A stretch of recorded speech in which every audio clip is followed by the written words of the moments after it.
আলহামদুলিল্লাহি রাব্বিল আলামিন ওয়াসসালাতু ওয়াসসালামু আলা রাসূলিহিল কারীম ওয়া আলা আলিহি ওয়া আসহাবিহি আজমাইন। বিসমিল্লাহির রহমানির রহিম। আসসালামু আলাইকুম ওয়া রাহমাতুল্লাহি ওয়া বারাকাতুহু। আল্লাহর অশেষ করুণা ও রহমত স্বরূপ আলহামদুলিল্লাহ আমি ভালো আছি এবং আশা রাখি ও আশা করি যারা আমার শ্রোতা এবং দর্শক তোমরা সকলেই আলহামদুলিল্লাহ ভালো আছো।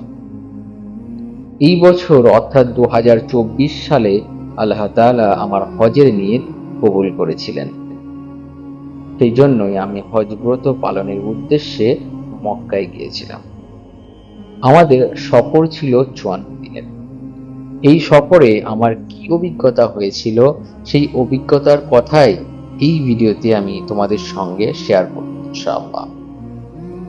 যে সকল হাজী সাহেবগণ বা হাজ্জিনগণ আগামী দিনগুলোতে হজে যাবার নিয়ত করবেন এবং হজে যাবেন, তাদের আমার এই অভিজ্ঞতা ইনশাআল্লাহ অনেক কাজে লাগবে এবং তাদের যে কাজ সে কাজকে আরো সহজ করে তুলবে ইনশাআল্লাহ। হজ ইসলামের 5টি মূল স্তম্ভের মধ্যে একটি স্তম্ভ।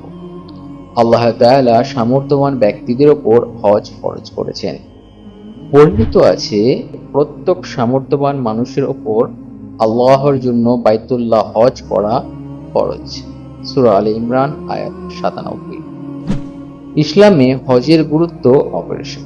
হযরত আবু হুরায়রা রাদিয়াল্লাহু তাআলা আনহু হতে বর্ণিত, তিনি বলেন, নবী করিম সাল্লাল্লাহু আলাইহি ওয়াসাল্লামকে জিজ্ঞাসা করা হলো, সর্বাধিক উত্তম আমল কোনটি? তিনি বললেন, আল্লাহ ও তার রাসূলের উপর ঈমান আনয়ন করা। আবার জিজ্ঞেস করা হলো, এরপর কোনটি? তিনি বললেন, আল্লাহর রাস্তায় জিহাদ করা।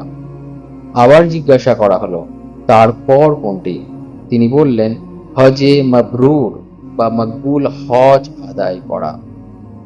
বুখারী শরীফ হাদিস 1429। হাজীগণ আল্লাহর মেহমান। রাসূল সাল্লাল্লাহু আলাইহি ওয়াসাল্লাম ইরশাদ করেন, হজ ও উমরাকারীরা হচ্ছেন আল্লাহর দাওয়াতি যাত্রী দল। যদি তারা আল্লাহর নিকট দোয়া করেন তিনি তা কবুল করেন, আর যদি তারা তার কাছে ক্ষমা প্রার্থনা করেন তাহলে তিনি তাদের ক্ষমা করে দেন। মিসকাত শরীফ হাদিস 2536। হজ ফরজ হওয়ার জন্য 5টি শর্ত রয়েছে, যথা মুসলিম হওয়া, লা ইলাহা ইল্লাল্লাহ মুহাম্মাদুর রাসূলুল্লাহ এর উপর বিশ্বাস স্থাপন করা বা বিশ্বাস আনা, আকল থাকা অর্থাৎ বিবেকবান হওয়া, পাগল না হওয়া, বালেগ বা প্রাপ্তবয়স্ক হওয়া, আজাদ বা স্বাধীন হওয়া অর্থাৎ কারো গোলাম বা দাস হয়ে থাকলে হবে না, কারো গোলাম বা দাস না হওয়া, দৈহিক ও আর্থিকভাবে সামর্থ্যবান হওয়া অর্থাৎ শারীরিকভাবে সম্পূর্ণ সুস্থবান হওয়া প্রয়োজন। কোনো ব্যক্তির ওপর কখন হজ ফরজ হয়? সামর্থ্যবান ব্যক্তি দৈনন্দিন খরচ বাদে আবশ্যকীয় প্রয়োজনে যে পরিমাণ টাকা প্রয়োজন তথা যাওয়া আসা, সেখানে থাকা খাওয়া ইত্যাদি পরিমাণ টাকা থাকলে ব্যক্তির ওপর হজ ফরজ হয়ে যায়। সে বিষয়ে দেখতে হবে বর্তমান হজ করতে গেলে কত টাকা লাগবে।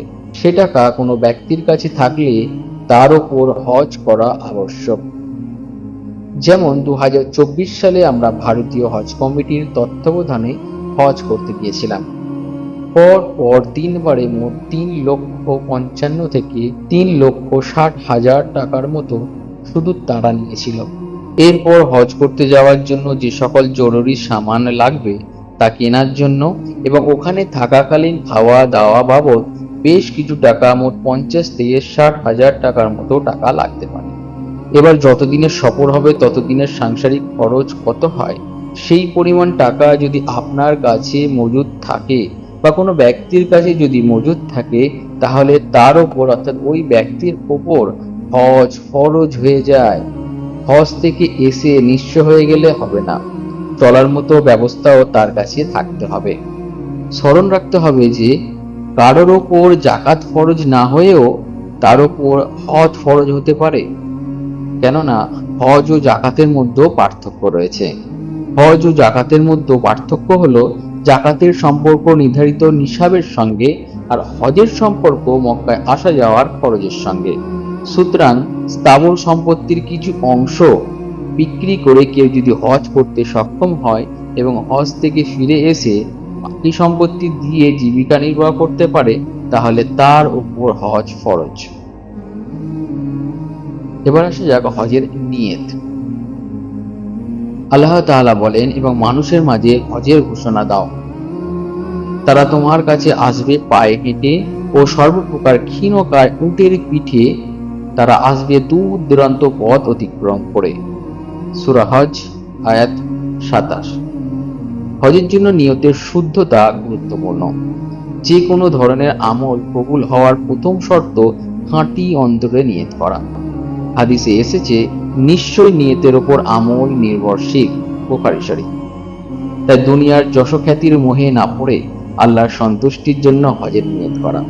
হজকে পার্থিব যে কোনো ধরনের খ্যাতির বাইরে রাখতে হবে, অন্যথায় তা রিয়া বা লোক দেখানো আমল বলে গণ্য হবে।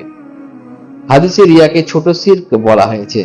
ছোট শিরক বুকে ধারণ করে হজ করলে হজ কবুল না হওয়ার আশঙ্কা রয়েছে। রাসূলুল্লাহ সাল্লাল্লাহু আলাইহি ওয়াসাল্লাম নিজেও এমন হজ থেকে আল্লাহর কাছে পানাহ চেয়েছেন। এক বর্ণনায় এসেছে, রাসূল সাল্লাল্লাহু আলাইহি ওয়াসাল্লাম আল্লাহর কাছে প্রার্থনা করে বলেছেন, হে আল্লাহ, এমন হজের তৌফিক দাও যা হবে রিয়া ও সুনাম কুড়ানোর মানসিকতা হতে মুক্ত। ইবনে মাজাহ হাদিস 890। তাহলে বোঝা গেল হজের নিয়ত করার আগে খুব সতর্কভাবে নিয়ত করতে হবে। নিয়ত করতে হবে খালিস দিলে, একমাত্র আল্লাহর সন্তুষ্টির জন্য। আপনার নিয়তে যদি কোনো রকম রিয়া বা লোক দেখানি না থাকে, নিশ্চয়ই আল্লাহ তাআলা আপনার নিয়ত কবুল করবেন। আর খুব শীঘ্রই আপনাকে মেহমান হিসেবে আল্লাহ তাআলা আপনাকে স্বচক্ষে তার পবিত্র ঘর বাইতুল্লাহ দেখাবেন। কি অপূর্ব নূরময় সেই ঘর, কি রহমতপূর্ণ বরকতপূর্ণ সেই ঘর, আপনি নিজে আপনার হৃদয় থেকে অনুভব করতে পারবেন। এই অনুভব কাউকে বলে বোঝানোর মতো নয়। দু নয়ন ভরে যখন আল্লাহর ঘরকে সচক্ষে আপনি দেখবেন, তখন আপনি আপনার মনের অজান্তে কখন হাউ হাউ করে কেঁদে ফেলেছেন বুঝতেই পারবেন না। আল্লাহর ঘরকে সামনে পেয়ে আপনি নিজেকে রুখতেই পারবেন না, আপনাকে কাঁদতেই হবে। হে আল্লাহ, আমাকে ক্ষমা করে দাও, আমাকে ক্ষমা করে দাও, আমাকে ক্ষমা করে দাও। তুমি ছাড়া কোনো সত্য ইলাহ নেই। তোমার পবিত্র ঘর বারবার দেখার সুযোগ করে দাও।